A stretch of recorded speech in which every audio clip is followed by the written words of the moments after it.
Hi everyone. Look, I was just actually sitting down having a play with cards, just as you do, simply because I had quite a few people come back to me after posting the video today about the energy that's going on at the moment.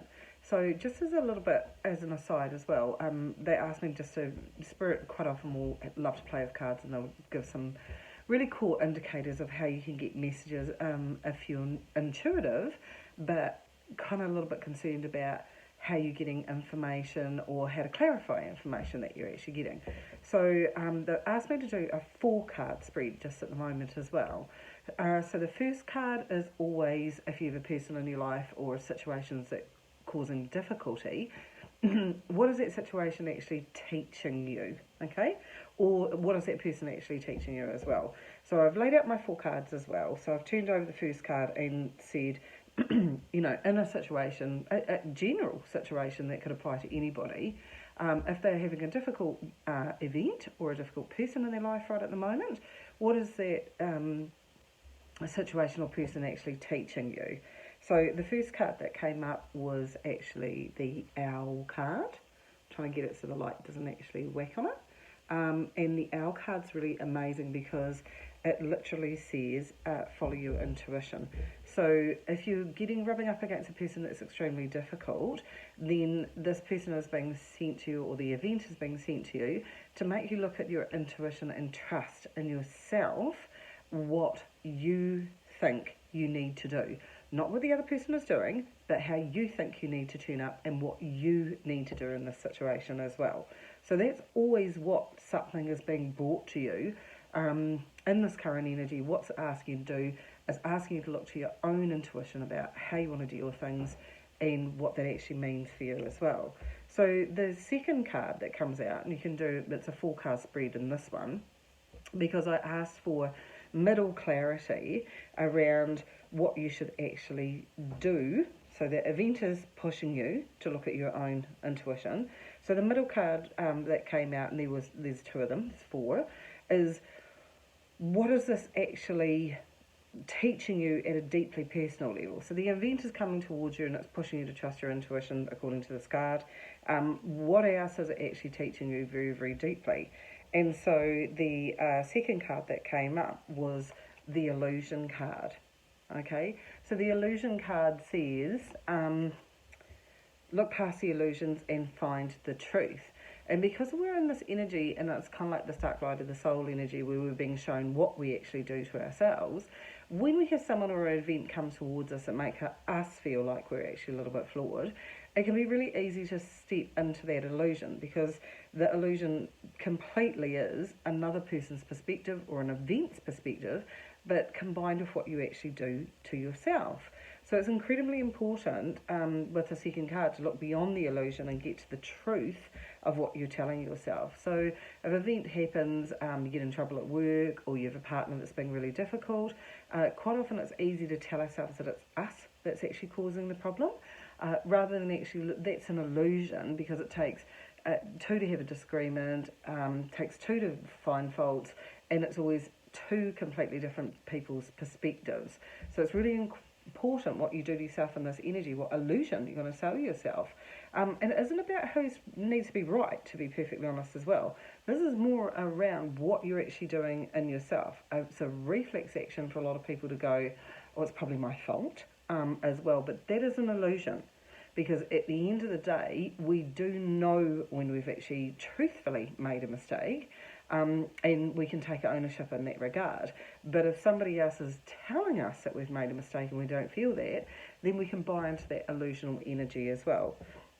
So the third card, beg your pardon, is always about, can you give me a little bit extra clarity around what I'm actually doing to myself? So the card that came up was basically the Epiphany card.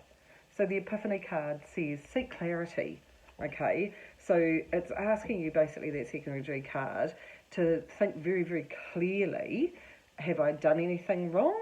Or was I not clear enough in the way that I deal with things? Was I not clear enough in what I actually said? Give yourself the clarity to actually be okay in your mind, in your truth, before you address the situation. And then, so the final outcome, so the fourth card is always the final outcome as well.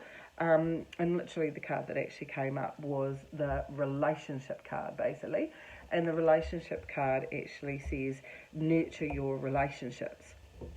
And when that card comes up, it isn't about going, oh, well, I'm going to run off with what's happened and talk to all my friendships around me and actually say, this is really annoying and this happened and I felt really picked on by this. We can do that because when we process and talk to people, we actually are kind of processing our own stuff and venting it and understanding. That's one aspect of it. The other aspect is that we can actually be wanting vindication by having that person agree with it. Now, if you have really good friends, they're probably going to agree with you, okay? So it's really, really important to actually come back to the word nurture relationships. So when we're being very nurturing, we're very compassionate and we're listening and we're paying attention. Now, it says relationships. So you can have a colleague relationship, you can have a boss relationship, you can have a parental relationship. The key is understanding that nurturing all relationships means listening kindly, talking kindly, communicating kindly with yourself first and with other people.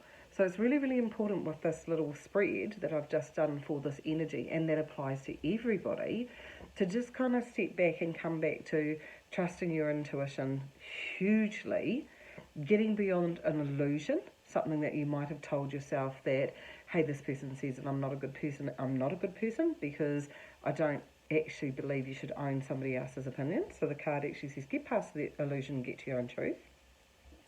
The third card was Epiphany card. So the epiphanies are very much, as I was talking about, getting those little moments that you go, oh, I get it. Oh, I get it. Paying attention to that. And then the final outcome is how you nurture your relationships, understanding this is an energy designed to bring up stuff in you, to give you clarity and give you wisdom and give you understanding. So incredibly important in this week, which is why I did this extra spread for you, is to just work it out.